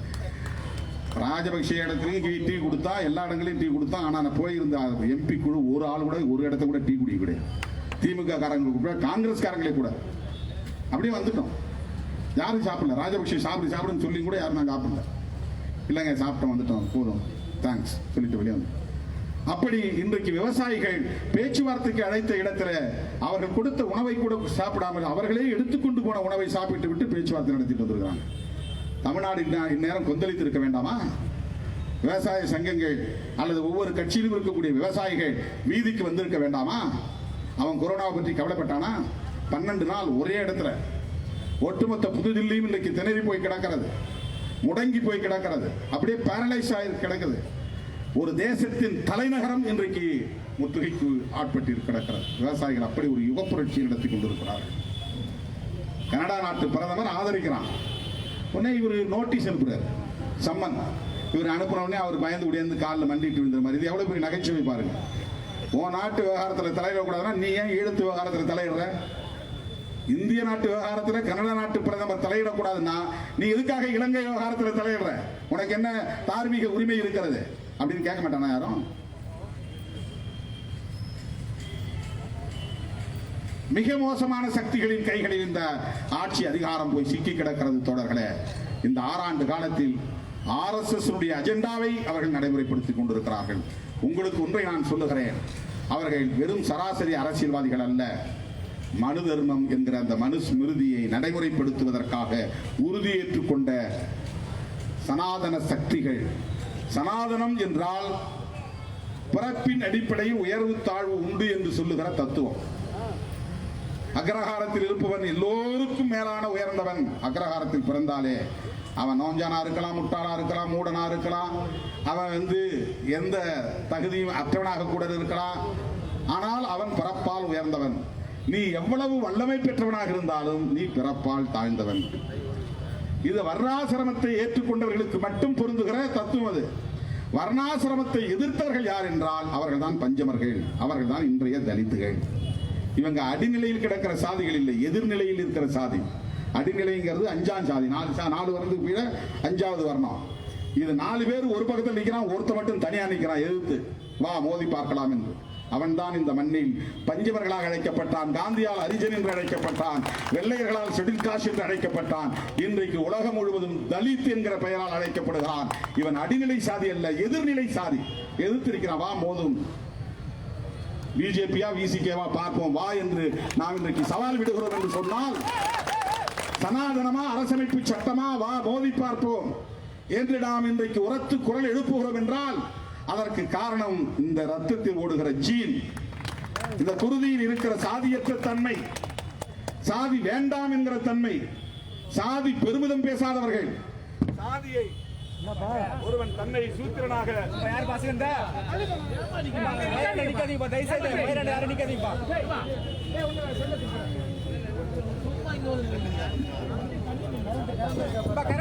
ஒருவன் தன்னை இந்த சாதிதான் நான் என்று பெருமையாக ஒருவன் சொல்லுகிறான் என்றால் அவனை அறியாமலேயே பிராமணர்களை உயர்ந்தவனாக ஏற்றுக்கொள்கிறான் என்று பொருள். எந்த சாதியும் சொன்னாலும் நாம் பறையன் தான் என்று ஒருவன் ஏற்றுக்கொள்கிறான் என்றால் அவன் இந்த சனாதனத்தை அவனை அறியாமல் ஏற்றுக்கொள்கிறான் என்று பொருள். எந்த சாதியான நான் படையாட்சி தான் அப்படி சொல்றது எனக்கு பெருமை இருக்குன்னா பிராமணனை நான் மேல் சாதிக்காரனாக ஏற்றுக்கொண்டேன் என்று பொருள். எனக்கு மேலானவன் என்னுடைய எஜமானன் அவன் தான், அவன் சொல்லுகிறபடி நான் கேட்பேன், அவனுக்கு நான் அடிமையாக இருப்பேன், அவனுக்கு நான் தொண்டு செய்வேன் என்று பொருள். சாதி கூடாது என்று சொல்லுகிறவன் தான், எதிர்நிலையில் நின்று பேசுகிறவன் தான் சனாதனத்தின் எதிரி, மனு தர்மத்தின் எதிரி. அதில் உறுதியாக நின்ற ஒரு தலைவர், போராளி தலைவர், புரட்சியாளர் அம்பேத்கர் அவர்கள். இப்போ 1920களில் கொடுக்கிறார். அப்பெல்லாம் நம்மளாம் பிறக்கவே கிடையாது. மனநூலை எரிக்கிறார். அதுக்கு நீ பதில் சொல்லி, ஏன் அம்பேத்கர் மனநூலை எரிச்சார்? திருமாவளவன் சொன்னதுக்கு நீ அவ்வளவு ஆத்திரப்படுறல, கேவலமா நீ சமூக ஊடகங்கள் எழுதுறல, கண்டவனுக்கெல்லாம் கூலி கொடுத்து 2 ரூபா, ஒரு ட்வீட் போட்டா 2 ரூபா, ஒரு கமெண்ட் போட்டா 2 ரூபா. அந்த 2 ரூபா கும்பல் இருக்கிறான் நிறைய பேர். அவன் பூரா ஃபேக் ஐடியில் வருவான். மோடி படம் வச்சிருப்பான், இல்லைன்னா எடப்பாடி படம் வச்சிருப்பான், இல்லைன்னா நடிகர்கள் படம் வச்சிருப்பாங்க ப்ரொஃபைல்ல. அவனு நம்மளை பத்தி கமெண்ட் போட்டானா அவனுக்கு 2 ரூபா கூலி. உண்மைங்க, இது நான் கேலிக்காக சொல்லல. காசுக்கு ஆள் வச்சு அவன் எப்போ ஓப்பன் பண்ணியிருப்பான்னு பார்த்தீங்கன்னா, இப்போ 2019 ஐடி ஓப்பன் பண்ணியிருப்பான், அக்கௌண்ட் ஓப்பன் பண்ணியிருப்பான். 2020 அக்கௌண்ட் ஓப்பன் பண்ணியிருப்பான். இதுக்காக ஓப்பன் பண்ணிட்டு இந்த வேலை முடிஞ்ச பிறகு போயிடுவான். அவங்கள வச்சுட்டு எழுதுறாங்க. இப்போ இந்த நிறைய பேர் நடிகர்கள்லாம் போகிறாங்கல்ல, இதெல்லாம் அப்படி தான் அவங்களுக்கு பேசி தான் இவ்வளவு இத்தனை லட்சம் இத்தனை வேலைகள் இங்கே செய்யணுங்கிற கணக்கு பண்ணி தான் அழைச்சிட்டு போகிறாங்க. மிரட்டி தான் நம்ம நண்பர் ரஜினிகாந்தியை கட்சியை தொடங்க சொல்லியிருக்கிறாங்க. நம்ம நேரடியாக நான் கட்சியை தொடங்க முடியாது, நான் எங்கள் முகத்தை பார்த்தா வெறுப்பாக வந்துடும், நீ கொஞ்ச நாள் நீங்கள் வந்து சூப்பர் ஸ்டாராக இருந்திருக்கிற, நீ கட்சி தொடங்கினா கொஞ்சம் ஓட்டு இந்த திமுகவுக்கு போகிற ஓட்டெல்லாம் கொஞ்சம் நீ வெளியே எடுத்துடலாம், திமுகவை ஆட்சி வர விடாமல் தடுத்துடணும், அண்ணா திமுகவை ரெண்டாவது உடைச்சிடணும், அப்புறமா நீ போய் ரெஸ்ட் எடுத்துக்கோ, எலெக்ஷன் முடிஞ்ச பிறகு நீ அரசியல் வர வேணாம். நான் இதை வந்து இட்டுக்கட்டிலாம் பேசலாங்க, இதுதான் நடந்துட்டு இருக்கு. அவருக்கு வந்து உடம்பு சரியில்லை, அவர் வெளிநாடு போகணும், ட்ரீட்மெண்ட் எடுக்கணும், சார்ட்டர் ஃப்ளைட்டில் போகணும், அந்த ஃப்ளைட் போகணும்னா கவர்மெண்ட் பர்மிஷன் கொடுக்கணும், உனக்கு பர்மிஷன் கொடுக்கணும், உனக்கு ரைடு பண்ணாமல் இருக்கணும், நீ நிம்மதியாக இருக்கணும்னா நான் சொல்கிறது சரி, ஓட்டை கலைக்கணும். யார் ஓட்டை? அவர் ரொம்ப கேக் வாக்கா போயிடக்கூடாது, திமுக கூட்டணி சாதாரணமாக ஜெயிச்சு போயிடக்கூடாது, தோக்கடிக்கணும். திமுகவா பிஜேபியானு இந்த தேர்தலே கொண்டு வந்துடணும். இபிஎஸ் ஓபிஎஸ் யாரையாவது ரெண்டா உடைச்சி ஓபிஎஸ் சேர்த்துக்கணும் கூட்டணியில். இதெல்லாம் பாருங்க நடக்க போதா இல்லையான்னு பாருங்க. ஓபிஎஸ் வந்து நேராக ரஜினியோட போய் கூட்டணி வச்சுவார். ஏன்னா அவர் கட்சி தொடங்குறதுக்கு முன்னாடியே அவர் அறிவிச்சதுமே ரஜினியோடு எது வேண்டுமானாலும் எப்படி நடக்கலாம் அரசியலில் அவரோடு கூட்டணியும் அமையலாம்னு சொல்றாரு. இது எப்படி சாத்தியம்? இவங்க வந்து ஏற்கனவே எடப்பாடி தான் முதலமைச்சர் வேட்பாளர்னு அறிவிச்சிட்டாரு. இவர் ரஜினி கட்சி தொடங்கினா எடப்பாடி முதலமைச்சருங்க ஒரு தேர்தல் பிரச்சாரம் பண்ணுவார். அப்போ எடப்பாடிக்கு எதிராக இன்னொரு கட்சி தொடங்கப்படுகிறது. அவர் முதல்வராக இல்லைனாலும் யாராவது ஒருத்தர் அவர் முதல்வர் வேட்பாளராக அறிவிப்பார். அந்த கூட்டணியோட எப்படி அதிமுக கூட்டணி அமையும்? ஓபிஎஸ் அணி தான் அமைச்சிக்க முடியும், அதிமுக கூட்டணி அமைக்க முடியாது. இதெல்லாம் ஏற்கனவே பேசப்பட்ட நிலை. சனாதன சக்திகள் எப்படியெல்லாம் இந்த மண்ணிலே ஊடுருவ பார்க்கிறார்கள். சில பேர் சொல்றான் திமுக விடுதலை சிறுத்தையிலிருந்து சில பேர் போறாங்க. இந்த போறவங்களை பற்றி நான் கவலையே பட மாட்டேன். போறக்கூடிய நிலையில ஒருத்தன் இருக்கிறான்னா அவன் இங்க இருக்கிறது நமக்கு பாரம். எந்த காலத்திலும் விடுதலை சிறுத்தையோடு இருப்பாங்கிற மாதிரி அவன் தான் விடுதலை சிறுத்தை அம்பேத்கரியவாதி. நான் அவன்லாம் போயிடுவான் எவன்டையும் போய் நான் பிடிச்சி தொங்க விட மாட்டேன். அவன்லாம் இவ்வளவு காலமா நமக்கு பாரமா இருந்திருக்கிறான், நல்ல வேலை போயிட்டான், நான் நடவடிக்கை எடுத்து போடாங்கிறதுக்கு பதிலா அவனே அண்ணா நானே போயிட்டு வரேனே அப்படிங்கிறான்னா நான் வந்து மகிழ்ச்சி தான் அடைவேன். எனக்கு அதில் என்ன ஃபில்டர் ஆகணும். சில இதில் எல்லாத்தையும் ஒரே வச்சிருக்க முடியாது. சில சுயநல சக்திகளோ அந்த மாதிரி வந்து விடுதலை சிறுத்தைகள்லேருந்து யார் போனா பாருங்க. நான் அடிக்கடி சொல்லுவேன், என் கிட்ட இருந்து குப்பை கொட்ட முடியாதவன் எங்கேயும் போய் குப்பை கொட்ட முடியாது. என் தோல் மேல என் தலைமையிலேயே ஏறி உட்கார முடியும். அதுதான் விடுதலை சிறுத்தைகள் கட்சி. நீ வேற எந்த கட்சியிலாவது பக்கத்தில் போய் நிற்க முடியுமா பாருங்க, தலைவர் பக்கத்தில்? நெவர். நீ என்னதான் கட்சிக்கு செலவு பண்ணாலும் என்னதான் நீ பாடுபட்டாலும் ஒரு நாள் லேசா இப்படி தொட்டு பார்த்து நீ சந்தோஷப்பட்டுக்கலாம், அவ்வளவுதான். ஆனா இங்க திருமாவளவன் தோல்லையும் ஏறி உட்காந்துக்கலாம், தலையிலையும் ஏறி உட்காந்துக்கலாம். எனக்கு தம்பி, எனக்கு அண்ணன். நான் வெறும் தேர்தல் அரசியலுக்காக வரவில்லை. இங்கே ஒரு புரட்சிகர மாற்றத்தை உருவாக்க வேண்டும். புரட்சியாளர் அம்பேத்கர் கண்ட கனவை நனவாக்க வேண்டும். தந்தை பெரியார் கனவை நனவாக்க வேண்டும். இங்கே ஒரு சமத்துவத்தை நிலைப்படுத்த வேண்டும். அதுதான் நம்முடைய நோக்கம். எலெக்ஷன் இடையில நம்ம அப்படியே போயிட்டு உட்கார்ந்துட்டு போற ஒரு இளைப்பாறுகிற நிழல், அவ்வளவுதான். தினமும் போராட்டம்னா கொஞ்ச நேரம் அப்படி எலெக்ஷன் அது ஒரு கொண்டாட்டம், அது ஜாலியா கொஞ்சம் ஒரு 2-3 மாசத்துக்கு. அப்புறம் வழக்கம் போல மறுபடியும் போராட்ட களத்திற்கு வந்து விடுவோம். இந்த சனாதன சக்திகள் அப்படியே தலித்துங்கிற ஒற்றுமையை சிதைச்சிட்டாங்க. நீ வேற சாதி, நீ வேற சாதி, உனக்கு தனியா இடஒதுக்கீடு, உனக்கு தனியா இடஒதுக்கீடு. இப்போ தலித்துங்கிறவன் 78 சாதிகள் ஒன்னா இருந்தா 20% தமிழ்நாட்டில் ஒரு ஸ்ட்ரென்த். இந்திய அளவில் 25% மேல. ஒட்டுமொத்த 130 கோடி மக்கள் தொகையில 30 கோடி பேர் தலித்துகள். இந்த உணர்வு அவனுக்கு ஏற்பட்டக்கூடாது. பாஸ்வானை பார்த்தா அவருக்கு ஹிந்தி தெரியினாலும் கூட நம்ம பார்த்தா ஜெய்பீம்ங்கிறோம், அவரும் ஜெய்பீம்ங்கிறாரு. இந்த லிங்கை ஏற்படுத்துறது எஸ்சிங்கிற ஒரு கோடு தான். ஷெட்யூல் காஸ்ட் அப்படிங்கிறதும் அம்பேத்கர்ங்கிற அடையாளமும் தான். இதை கூடாதுன்னு உடைக்கிறான். ஒவ்வொரு மாநிலத்திலும் போய் உடைக்கிறான். நீ வேற சாதிப்பா, அவன் வேற சாதி, உனக்கு வேற பாரம்பரியம், அவனுக்கு வேற பாரம்பரியம், உன் சமுதாயத்துக்கு தகுந்த மாதிரி நீ இடஒதுக்கீடு வாங்கிக்க, உனக்கு நான் அதை ஏற்பாடு பண்ணி தரேன், நீ வெளியேறினாலும் வெளியேறிக்க, உள்ளே இருந்தாலும் உள்ளே இருந்துக்க, உனக்கு எல்லா ஏற்பாடும் பண்ணுறேன். இது எதுக்காக அவன் செய்கிறான்னா உனக்குள்ள அடிச்சுக்கணும். சாதிவாரி கணக்கெடுப்பு நடத்துறது கூட எதுக்குன்னா ஒவ்வொருத்தரும் உன்னை விட நான் அதிகமாக இருக்கிறேன், என்னை விட நீ அதிகமாக இருக்கிறேன்னு உன் சாதிகளை ஓபிசிக்குள்ள சண்டை போட்டுவான். இப்போ நாளைக்கு கணக்கெடுப்பு நடத்தா இவர் 20% சொல்றாரு, ஆனால் 20% வராது, 12-13 தான் வரும்.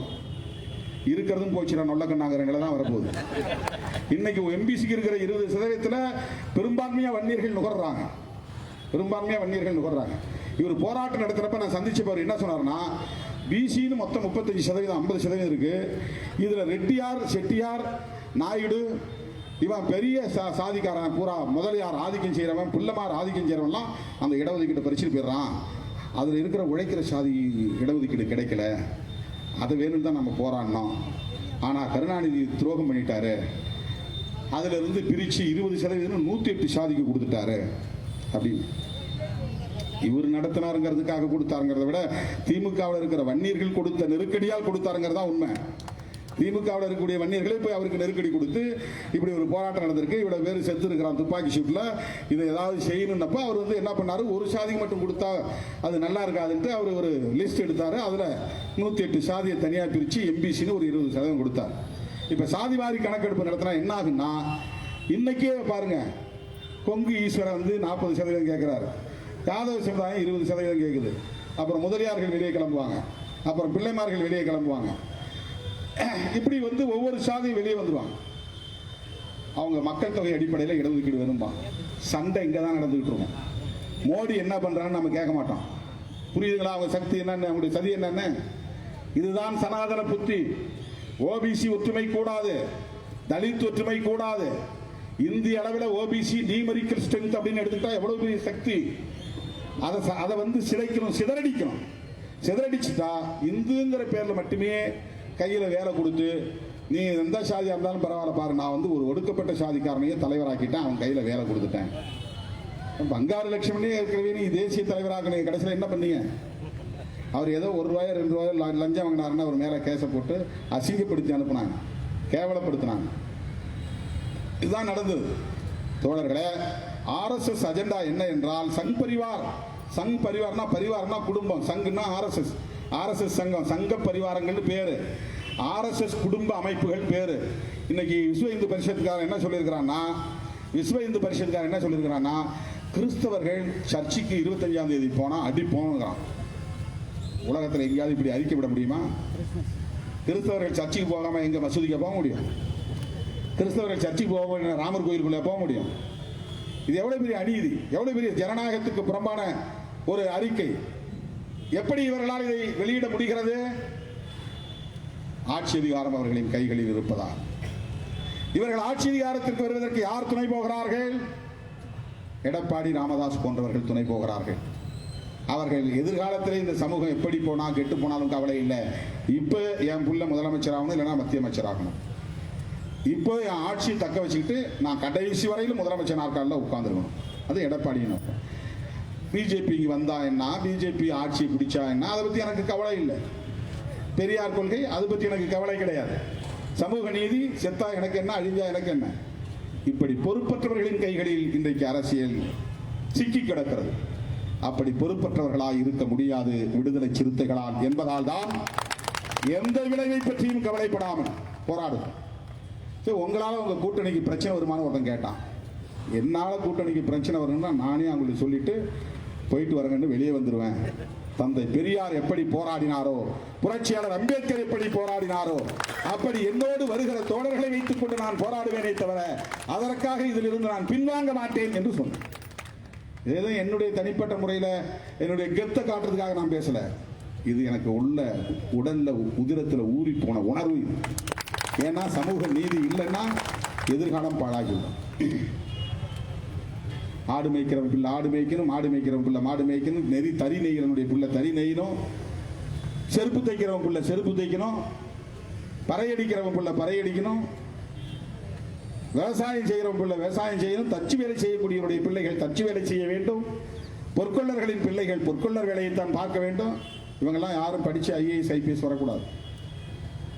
ஒருத்தர் 2 பேர் போலீஸ்ல இருக்கிறதுனால தானே இந்த சின்ன சின்ன விஷயம் கூட போய் பேச முடியுது. யோசிச்சு பாருங்க. அவன் வெளியே சொல்றதுக்கு பயந்தாலும் கூட சின்ன சின்ன வேலைகளை இன்ஸ்பெக்டராக இருக்கிறவன், டிஎஸ்பியாக இருக்கிறவன், எஸ்பியாக இருக்கிறவன் பயந்து செய்கிறான். இன்னும் பல பேரை உள்ள வந்தானா அவனுக்கு ஒரு தைரியம் வந்துடும். இன்செக்யூர்டாக இப்போ ஃபீல் பண்ணுறான். ஒரு ஐஏஎஸ் அதிகாரியாக இருக்கிறவன் நம்ம மாவட்ட அமைப்பாளர் போனால் அவனை சந்திக்கிறதுக்கு அச்சப்பட்டாலும் கூட அவனால் முடிஞ்ச இடங்களில் பட்டா கொடுக்குறான், சர்டிஃபிகேட்டை கொடுக்குறான். வேற சமுதாயத்தை சார்ந்தவன் வந்து பழங்குடி மக்கள் போய் சர்டிபிகேட் கேட்டா இல்லவே இல்லைன்றான். ஆனா கொண்டாரெட்டியா இருக்கிறவன் மாற்றி சர்டிபிகேட் போக சர்டிபிகேட் கேட்டானா அவனுக்கு கொடுத்துறான். ரெட்டியார் சமூகத்தை சார்ந்தவன கொண்டாரெட்டியில் போட்டு கொடுக்குறான் போலி சான்றிதழ். கிட்டத்தட்ட 3% பேர் போலி சான்றிதழை எஸ்சி எஸ்டி வாங்கிட்டு வேலையில் இருக்கிறாங்க. எஸ்சி எஸ்டி ஆர்கனைசேஷன் கூட இருந்துட்டு எவனா குழப்பம் பண்ணான்னா ஒரு வேலை போகஸா இருப்பாங்க, போலியா இருப்பான். அவன் அதில் வந்து தலைவராக வந்துடுறானோ போலி சான்றிதழ் வாங்கிட்டு அந்த சங்கத்துக்கு. எனவே அடிப்படையிலே ஆர்எஸ்எஸ் மைண்ட் செட் என்னவென்றால், சங் பரிவார்களின் உளவியல் என்னவென்றால், சூத்திரர்களோ பஞ்சமர்களோ கல்வி கற்கக்கூடாது. அதனால தான் போஸ்ட் மெட்ரிக் ஸ்காலர்ஷிப்ல கை வைக்கிறான். இது சொல்லிக்கொண்டே போகலாம் தோழர்களே. போஸ்ட் மெட்ரிக் ஸ்காலர்ஷிப்பை இவர்கள் நிறுத்துவதற்கு பொருளாதார நெருக்கடி காரணம் இல்லை. அரசாங்கவின் கஜானாவில் பணம் இல்லாமல் இதை நிறுத்துகிறார்கள் என்று பொருள் இல்லை. அடிப்படையிலே சூத்திரர்களாக இருப்பவர்கள், பஞ்சமர்களாக இருப்பவர்கள் படிக்கக்கூடாது என்பதுதான். படிப்பதால் தான் இவன் சனாதனத்தை பற்றி எல்லாம் கேள்வி எழுப்புகிறான். எனவே இவர்கள் படிக்கக்கூடாது. அதைவிட முக்கியமாக நான் மறுபடியும் சொன்னதை வலியுறுத்தி சொல்ல விரும்புகிறேன்.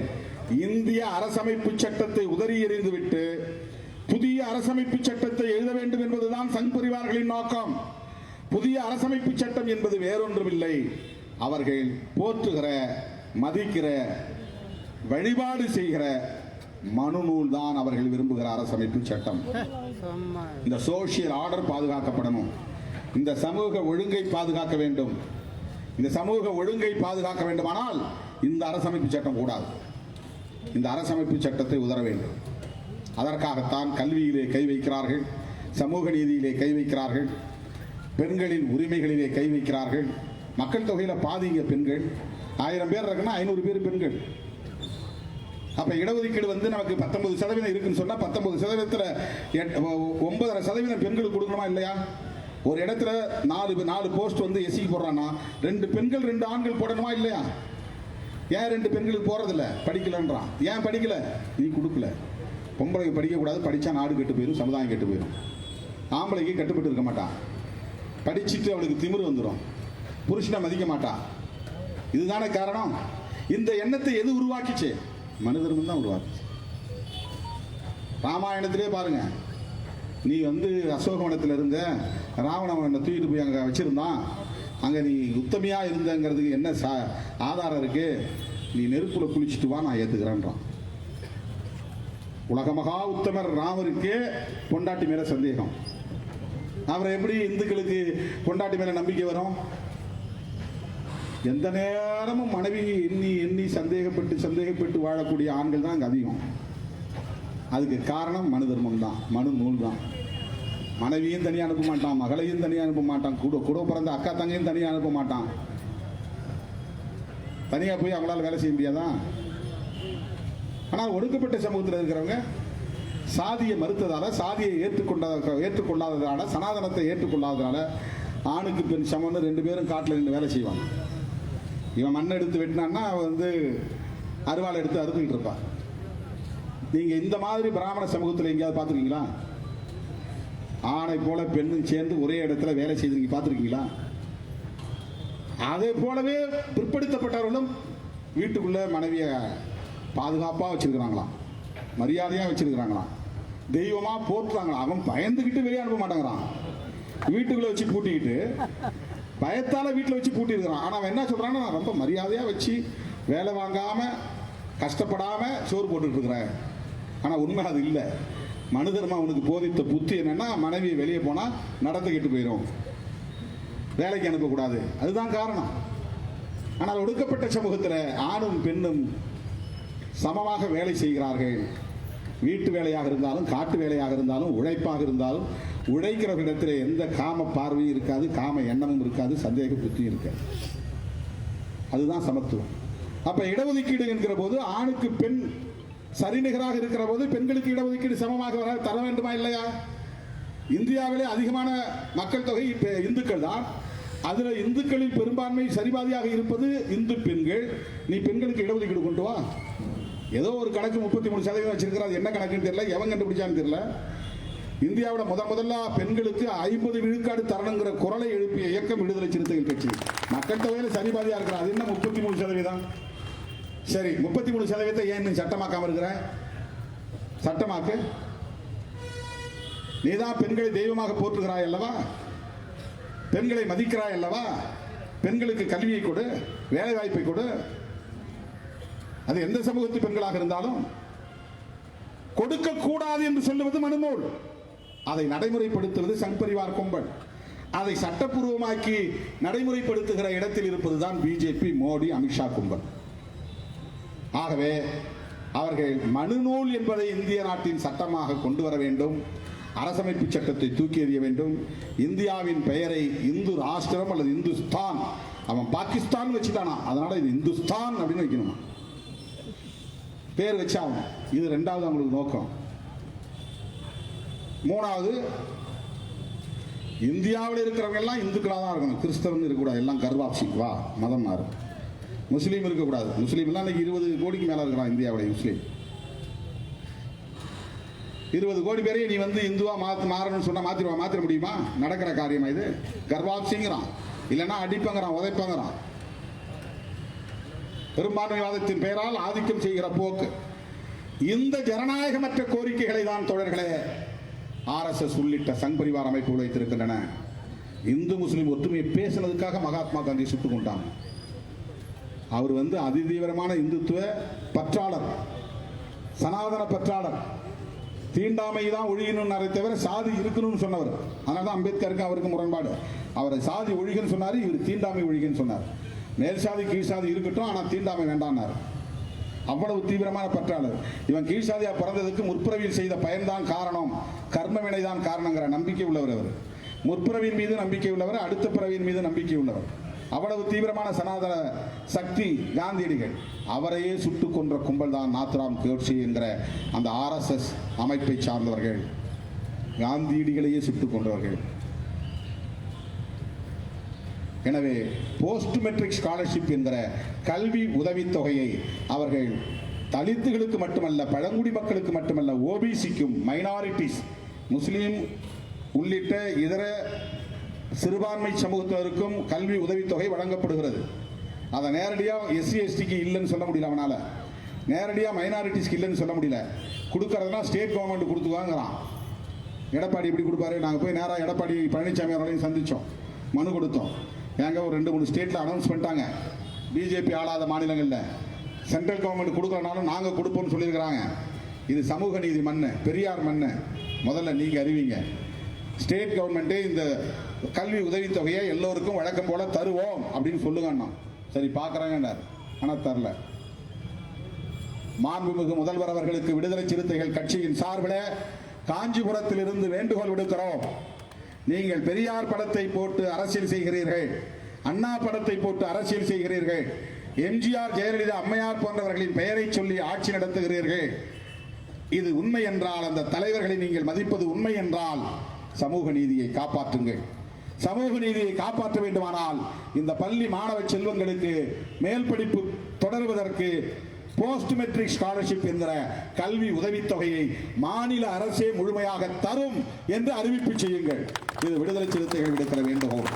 SC STக்கு மட்டுமல்ல, OBC, மைனாரிட்டிஸ் ஆகிய அனைத்து தரப்பை சார்ந்த விளிம்புநிலை சமூகங்களை சார்ந்த மாணவ செல்வங்களின் மேல் படிப்பு தொடர கல்வி உதவித்தொகையை உடனே வழங்க அறிவிப்பு செய்யுங்கள் என்று நான் கேட்டுக்கொள்கிறேன். மோடி, RSS, சங் பரிவார் அமைப்புகளின் வழிகாட்டுதலின்படி ஆட்சி நடத்தக்கூடியவர். நீங்கள் உங்கள் கொள்கை ஆசான்களாக நீங்கள் மதிக்கக்கூடிய எம்ஜிஆருக்கும் ஜெயலலிதா அம்மையாருக்கும் துரோகம் செய்யாதீர்கள், தமிழ்நாட்டுக்கும் துரோகம் செய்யாதீர்கள். சிவப்பு கம்பளம் விரித்து இந்த மண்ணில் மதவெறியர்கள் காலூன்றுவதற்கு, வேரூன்றுவதற்கு வழிகாட்டாதீர்கள் என்று கேட்டுக்கொண்டு, டெல்லியில் நடைபெறுகிற விவசாயிகளின் தொடர் போராட்டம் வெற்றி பெறக்கூடிய வகையில் நாளைக்கு தமிழ்நாடு தழுவிய அளவில் 8ஆம் தேதி பாரத் பந்த் முழு அடைப்புக்கு அழைப்பு விடுத்திருக்கிறார்கள். அதை விடுதலை சிறுத்தைகள் கட்சியின் சார்பில் வெற்றி பெற வைப்போம் என்று நான் கேட்டுக்கொள்கிறேன். நீங்க எல்லாம் கடையில வச்சிருக்கிற ஆள் இல்ல, வச்சிருந்தா மூடிடுங்க.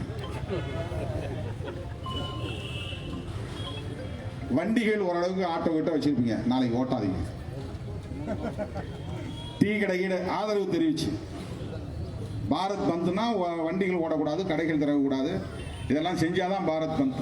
இந்தியா முழுவதும் பொது அடைப்பு, முழு அடைப்பு. அதற்கு அடுத்து 10ஆம் தேதி அது போராட்டம் இன்னும் தொடரும். ஏன்னா இவங்களும் விடாக்கொண்டன் கொடாக்கொண்டன் விடாக்கொண்டன் மகன்ல, அவன் கொடாக்கண்டன், இவங்க விடாக்கண்டன். யாரு? விவசாயிகள். நீ கொடுக்கிறவர்கள விட மாட்டேன்னு இவங்க, நான் கொடுக்கவே மாட்டேன்னு அவங்க. அவங்க கார்பரேட்டுகளுக்கு செல்ல பிள்ளைகள்.